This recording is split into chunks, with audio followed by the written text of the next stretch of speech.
Assalamualaikum warahmatullahi wabarakatuh. Perkenalkan nama saya Dio Faviana Fikerusya dengan NIM 415220191 akan mempresentasikan tugas UTS Gen AI saya yang dikasih dosen di PDF ini.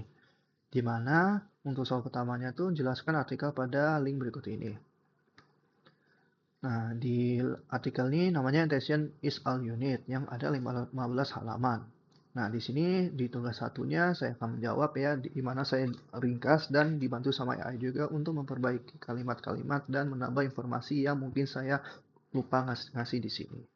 Nah, pertama adalah masalah dengan model lama RNN sama LSTM. Model lama seperti RNN bekerja sama Kerja secara sekuensial artinya untuk memproses kata kelima, model harus memproses kata ke satu, lalu kata kedua, tiga, dan empat secara berurutan, dan itu tidak efektif ya. Nah, kelemahannya ini lambat dan sifat sekuensialnya menghalangi paralelisasi. Dalam satu contoh pelatihan, semakin panjang kalimatnya, masalah ini semakin parah karena keterbatasan memori. Selain itu, model ini kesulitan mengingat hubungan antar kata yang letaknya sangat berjauhan, disebut Congress Dependency. Nah, di sini ada solusinya ya, namanya arsitektur transformer, seperti gambar satu ini. Nah, paper ini juga mengusulkan arsitektur transformer yang memiliki dua bagian utama, ada decoder sama decoder gitu. Nah, setiap lapisan ini di encoder sama decoder menggunakan dua komponen penting untuk stabilitas pelatihan, residual connection dan layer normalization. Gitu. Nah, di ketiga ini ada komponen inti intention ya. Nah, seperti ini di gambar ini ada dua scale dot product intention dan multi-head intention. Yang jadinya apa itu intention? Ini adalah fungsi yang memetakan query satu set key dan value ke sebuah output. Paper ini memperkenalkan dua jenis itu gitu. Nah, ada scale dot product intention. Mekanisme ini pada dasarnya adalah cara model untuk memutuskan kata mana yang paling penting untuk diperhatikan saat memproses satu kata gitu. Nah, untuk bagian B, multi-head attention, ini adalah inovasi utama. Alih-alih hanya melakukan attention sekali, model ini melakukan berkali-kali secara paralel gitu. Beberapa head atau kepala di paper ini. Mengapa? Ini memungkinkan model untuk secara bersama memperhatikan informasi dari subspace representasi yang berbeda di posisi yang berbeda. Nah, setiap head ini memiliki dimensi yang lebih kecil sehingga total biaya komputasinya mirip dengan single head attention. Kedua dan keempat, mengapa transformer sangat bagus? Nah, seperti tabel satu ini ya memberikan justifikasi teknik mengapa sub attention komponen dari transformer lebih unggul dari RNN karena sangat paralel, tidak seperti RNN yang butuh banyak operasi sekuensial. Nah, sub attention hanya butuh satu operasi sekuensial juga gitu. Nah, lebih baik pada hubungan jarak jauh dalam RNN, sinyal dari kata pertama harus melewati banyak langkah untuk mencapai kata terakhir. Di transformer, jarak antara setiap kata adalah satu langkah. Model ini bisa langsung menghubungkan kata pertama terakhir, membuatnya lebih mudah mempelajari long range expansion. Nah, detail penting lainnya ada potential encoding dan encoder attention dan forward network seperti itu. Nah, pelatihan ini menghasil tambahan ya. Pertama ada optimizer. Model ini dilatih menggunakan optimize Adam dengan learning rate yang diatur secara khusus. Dinaikin dulu lalu diturunkan. Dan kedua ada regularization untuk menjaga overfitting. Mereka menggunakan dua teknik reduan dropout diterapkan ke output seperti setiap sublapisan dan label smoothing dan generalisasi di tabel 4 ini gitu. Yang dimana membuktikan ya transformer bukan hanya bagus di terjemahan, mereka menguji pada tugas English Continuous Parsing, hasilnya transformer berkinerja sangat baik dan bahkan mengalahkan model-model sebelumnya yang sangat terspesialisasi seperti Berkeley Parse saat dilatih dengan data yang sedikit. Nah, kesimpulan dari paper ini juga dasar dari hampir semua model AI bahasa besar LLM modern, mereka membuktikan bahwa arsitektur yang lebih sederhana, lebih cepat, dan lebih paralel yang hanya berbasis nation bisa mengalahkan model sekuensial yang rumit. Seperti itu. Nah, di tugas 2 ini, di papernya, di P2, dalam arsitektur pembelajaran mendalam, berikut ini adalah bentuk kerugian pada di sini. Di masing-masing kerugian di bawah ini ada probabilitas loser, regression loser, dan hidden loser for maximum margin. Seperti ini, probabilitas loser, hidden loser, sama hidden. Di sini saya udah baca dan udah ringkas dibantu AI juga untuk memperbaiki kata-kata dan menambah informasi yang kurang saya tambah. Nah, di sini pertama ada probabilitas loser ya, kategorial cross entropy. Kapan digunakan? Ini adalah loss function Khayalan untuk masalah kualifikasi multi kelas, di mana saya harus memilih satu kategori dari tiga atau lebih pilihan. Misalnya membedakan antara mobil, motor, dan sepeda. Ia disebutkan probabilitas karena secara fundamental menilai seberapa baik distribusi probabilitas yang diprediksi model cocok untuk distribusi kenyataan. Nah, cara kerja singkatnya dalam praktiknya model akan menggunakan lapisan softmax di akhir untuk memastikan outputnya adalah probabilitas yang jika dijumlahkan totalnya satu. Contoh 10% mobil, 70% motor, 20% sepeda. Kenyataannya misal gambar motor direpresentasikan sebagai 0% mobil, 1% motor, dan 0% sepeda. Lalu ini mengukur seberapa kaget atau seberapa salah model saat tahu jawaban yang benar. Nah, tujuannya jika model sudah yakin 70% di kelas yang benar, loss-nya relatif kecil. Tapi jika ia menebak 90% mobil, 5% motor, 5% sepeda, pada jawabannya motor loss akan sangat tinggi karena tebakannya salah dan sangat percaya diri untuk jawabnya. Nah, tujuannya adalah memaksa model untuk memberikan probabilitas tinggi, mungkin idealnya mendekati 100% pada kelas yang benar. Seperti itu. Nah, kedua ada regression loser ya, mean square error, MSEA. Kapan digunakan?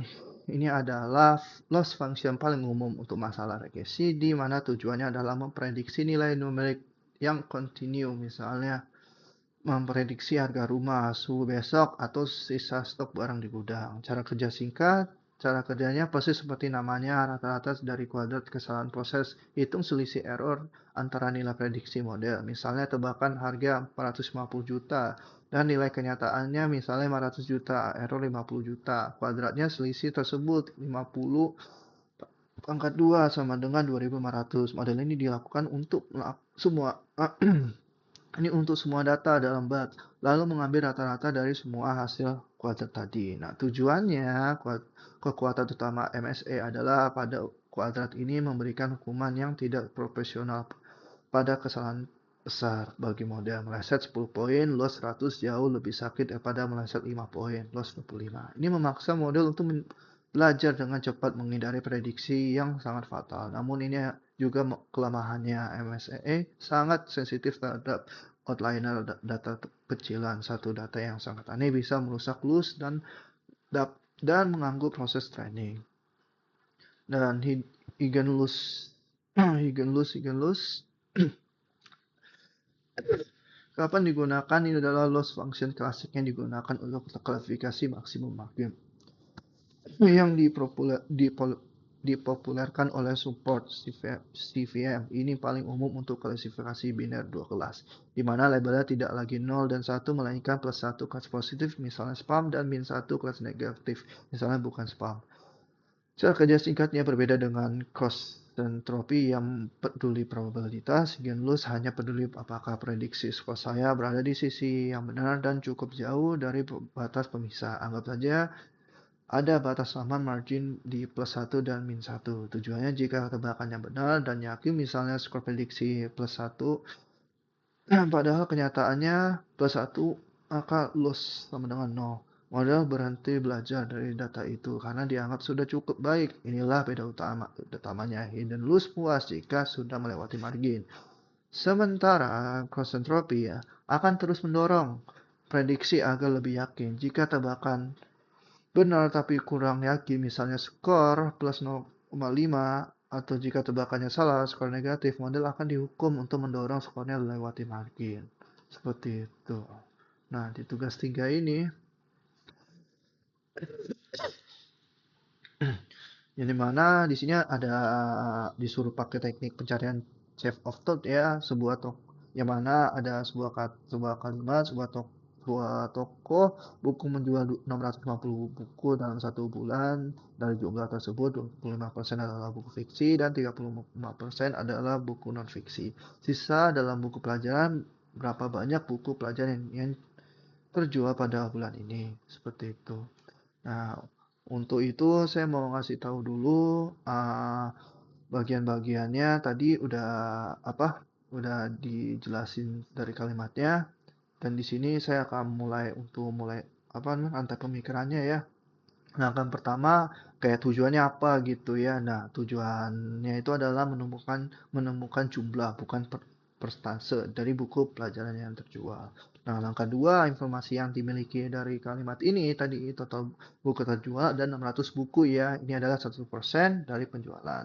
Dan persentase buku fiksi 25% dan persentase non buku fiksi sama 35%. Buku pelajaran adalah sisanya dari total segini. Nah, langkah ketiga, bagaimana cara menemukan sisanya? Sisanya berarti 1% total dikurangin dengan bagian-bagian yang sudah diketahui. Saya perlu mencari tahu dulu nih ya, total persentase dari buku fiksi dan non-fiksi. Langkah empatnya, lanjut.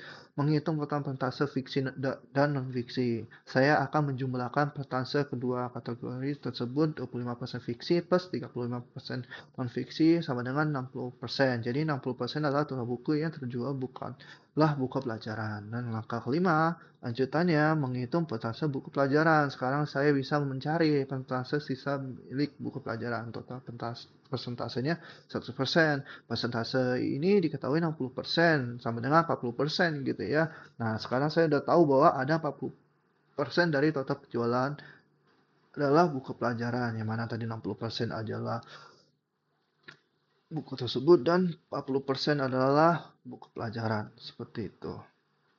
Nah, langkah keenamnya mengubah persentase menjadi jumlah buku. Tugas saya di sini adalah belum selesai ya, yang mana 40% adalah persentasenya, jadi soal meminta jumlah buku tersebut gitu. Saya perlu menghitung berapa 40% dari 650 itu gitu. Nah, lanjut ke langkah ketujuh ya, melakukan perhitungan akhir. 40% bisa saya tulis sebagai pecahan 40 per 100 atau desimalnya 0,4. Saya akan pakai desimal, memperhitungkannya menjadi 0,4 kali 650. Cara mudahnya ya, yaitu ya dengan perhitungan seperti ini, yaitu 0,4 kali 650 sama dengan 4 kali 65, 4 kali 60 sama dengan 240, 4 kali 5 sama dengan 20, 240 tambah 20 sama dengan 260 seperti itu. Jadi ini intinya kesimpulannya berdasarkan rantai pemikiran ini 40% dari 650 adalah 260. Jadi jumlah buku pelajaran yang terjual pada bulan itu adalah 260 seperti itu buku pelajaran. Nah, di sini tugas nomor 4 ya yang dikasih di sini, yang mana sebutkan minimal 3 visualisasi data AI yang ada saat ini. Kemudian jelaskan isi fitur yang ada perbedaan dari 3 alat tersebut yang sudah Anda jelaskan. Di sini saya cari di AI Assistant ya dan sudah menjawab, dan di sini saya juga mengubah kata-katanya biar jadi lebih bagus hasilnya. Yang pertama ada di Microsoft Power BI. Power BI adalah platform business intelligence dari Microsoft ya, yang sangat kuat jika saya sudah menggunakan ekosistem Microsoft seperti Azure dan Excel. Jadi kalau punya itu maka lebih enak lagi gitu. Karena saling menghubungkan satu sama lain. Fitur AI utamanya ada di Q&A. Kemungkinan pengguna mengetik pertanyaan dalam bahasa biasa. Seperti total penjualan di Jakarta, dan Power BI akan mengotomatis membuatkan grafiknya. Dan ada quick insight, wawasan cepat itu. Saya bisa minta AI menganalisis dataset saya. Ia akan otomatis mencari pola, tren, dan anomali data ganjil yang mungkin tidak saya sadari. Dan kedua ada copilot ya di situ ya, ini adalah asisten AI generatif. Saya bisa memberikan perintah seperti buatkan saya ringkasan penjualan bulanan, dan ia akan membuat visualisasi atau ringkasan teks. Nah, di Tableau memiliki Salesforce yang sangat terkenal dengan kemampuan visualisasi data yang fleksibilitas dan intuitif. Fitur AI utamanya ada Ask Data ya, yang mirip dengan Q&A Power BI. Ini adalah fitur Natural Language Query NLQ yang mengubah pertanyaan teks saya menjadi visualisasi data. Nah, explain data, jelaskan data, ini fitur AI yang sangat kuat. Jika saya melihat satu titik data yang aneh, misalnya penjualan tiba-tiba anjlok, saya bisa klik dan AI Tableau akan menganalisis semua data lain untuk mencari kemungkinan penyebabnya. Dan terakhir ada asisten Copilot, yaitu asisten AI kreatif yang integrasi erat data CRM Salesforce yang membantu membuat visualisasi dan kalkulasi. Nah, ketiga ada TalkSpot ya, ini saya baru tahu banget, baru nemu juga. Ini adalah platform yang berbeda. Ia membangun dari awal sebagai alat search atau AI native yang lebih mirip Google daripada alat pembuatan dashboard. Fitur utamanya adalah Service Analytics. Ini adalah inti produk. Pengguna bisnis non-teknis tidak perlu membuka dashboard, mereka bisa langsung mengetik pertanyaan apa saja di search bar untuk mendapatkan jawaban instan. Dan Spot IQ ini adalah mesin AI yang proaktif. Spot IQ secara otomatis terus memindai data saya di latar belakang. Jika ia menemukan anomali, koleksi baru, atau tren penting, ia akan memberitahu saya tanpa perlu saya minta. Generative AI membantu pengguna memperbaiki pertanyaan pencarian mereka agar mendapat jawaban yang lebih akurat. Perbedaan utama dari sisi penggunanya, dialog kerja tersebut, Power BI membangun dashboard saya pengguna bisnis melihat atau bertanya, Copilot Q&A, kuat di ekosistem Microsoft. Nah, seperti itu. Di Tableau juga analisis membangun visualisasi interaktif. Fokus utamanya adalah eksplorasi visual mendalam dan data storytelling. Dan di TalkSpot juga pengguna bisnis manager bertanya di server seperti Google fokus pada jawaban instan, bukan membangun laporan. Cara kerja AI, Pro AI, reaction kreatifnya, AI menunggu perintah Copilot atau pertanyaan Q&A untuk membuat sesuatu. Kayak Blue juga sama, kreatif dan explanatif, AI menunggu klik, explain data, dan pengguna untuk menjelaskan penyebab suatu data. Dan TalkSpot adalah Provocative AI Spot IQ bekerja otomatis di latar belakang untuk mencari anomali dan memberi notif temuan. Nah, tiga nih hasil akhirnya ya, Power BI menghasilkan laporan rutin mingguan bulanan yang konsisten untuk membagi ke seluruh perusahaan, misalnya via term. Dan kedua, Tableau menghasilkan dashboard kaya visual yang mendorong pengguna untuk mengeksplorasi dan mengali data sendiri. Dan ketiga, TalkSpot menghasilkan jawaban cepat untuk pertanyaan dadak yang muncul saat rapat atau mengambil keputusan. Nah, kelima sekarang konteks ini. Jadi ada seorang penulis konten ingin membuat artikel blog bertema AI dalam pendidikan ya. Sangat singkat sekali dengan gaya ringan namun informatif, namun hasil modelnya terlalu akademis dan kaku. Ya, mungkin sih dari saya ya. Ini saya juga dari AI juga minta minta jawabannya dan saya gabungkan semua informasi dan saya singkat jadi seperti ini. Pertama itu kemungkinan besar prompt awalnya terlalu umum ya, nggak ngasih arahan soal gaya penulisan. Misalnya si penulis cuma bilang tulis artikel tentang AI dan pendidikan. Kayak kayak kalimat gitu bikin model nulis dengan gaya ya standar gitu, akademis gitu. Antara dia nggak tahu target bacanya, siapa tahu suasananya kayak apa gitu. Yang kurang di prompt awalnya biasanya instruksinya tentang nada atau gaya bahasanya ya, seperti kayak ini harus dibuat bahasa ringan atau santai atau yang mendalam nih. Nah, konteks pembacaannya misalnya artikel ini buat bacaan umum, bukan untuk jurnal ilmiah atau gimana gitu. Nah, contoh-contoh yang diinginkan kayak seperti apa artikel di blog teknologi atau kayak ngobrol santai. Nah, tujuan penulisannya apakah ini adalah suatu yang edukatif, menghibur atau mau ngajak berpikir gitu. Jadinya tuh dia bikin sebuah blog saling memikir gitu kayak jawaban dari AI tersebut sama dari penulis tersebut gitu. Nah, tanpa itu model otomatis pakai gaya formal dan agak kaku gitu karena ya empat itu nggak ada gitu. Nah, kedua, terus ulang prompt agar hasilnya lebih santai. Biar hasilnya terasa seperti artikel blog, prompt bisa diubah menjadi tulisan artikel blog seperti 800 kata dengan peran AI pendidikan. Gunakan bahasa yang ringan santai. Nah, ini ada poin-poinnya nih, seperti sedang mengobrol dengan pembaca, hindari istilah teknik yang rumit, tetapi tetap menyampaikan informasi yang akurat, menarik. Serta contoh nyata misalnya penggunaan chat AI, ini ada contohnya juga chat GPT di sekolah atau aplikasi pembelajaran adaptif. Nah, kalau mau yang lebih versi yang lebih spesifik, nah, promptnya bayangkan kamu seorang blogger pendidikan yang suka menjelaskan satu hal-hal rumit dengan cara ringan dan lucu. Buat artikel berjudul AI dalam pendidikan yang informatif tetapi terasa seperti ngobrol santai bareng teman.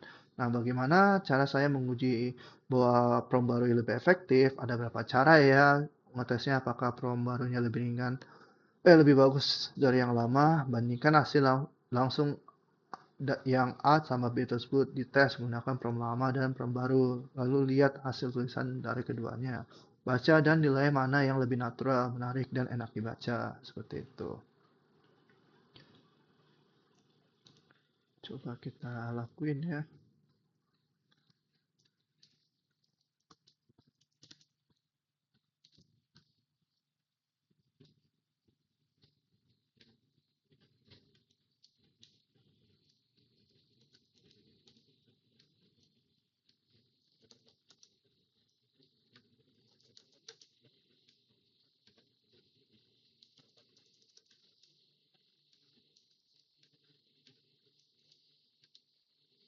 Cuma kayak gini doang ya.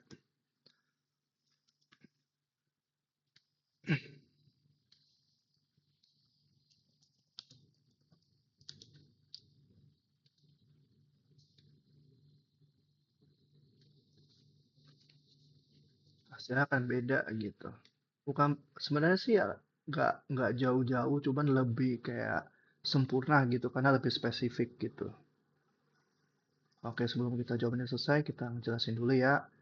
Tadi minta pendapat orang lain juga ya dari hasil kedua versi teman baca blog atau rekan kerja. Tanya mana yang lebih terasa seperti artikel blog, bukan tulisan akademis gitu. Gunakan kriteria penilaian sederhana, misalnya gaya bahasa satu, seberapa santai, ketebasannya, nilainya itu 1 sampai 5 mudah dipahami atau enggak. Kegiatan pembaca, bikin pengen lanjut baca apa enggak. Kalau peran baru dapat skor lebih tinggi berarti berhasil gitu. Kalau enggak ya perbarui lagi gitu. Nah, seperti ini ya. Wah, sekarang AI sekarang bagus gitu hasilnya ya. Tapi kalau cuma kayak gini doang hasilnya kurang kurang ya nggak sesuai ekspektasi gitu. Kayak karena ya pertanyaannya tuh kurang gitu. Kalau ini kan jelas gitu. Dia pengen bikin yang bener-bener kayak tuh langsung ada tuh artikel disajikan ala obrolan warung kopi gitu. Jadi penjelasannya tuh lebih santai gitu. Ada kayak gini-giniannya. Nah, kalau ini kan lebih benar-benar kayak berat bahasanya. Tuh, seperti itu. Ya, gitu aja sih penjelasan saya. Oke. Oke, gitu aja penjelasan saya. Jika ada perkataan dari saya yang salah atau bahasa yang salah, mohon minta maafnya dan assalamualaikum warahmatullahi wabarakatuh.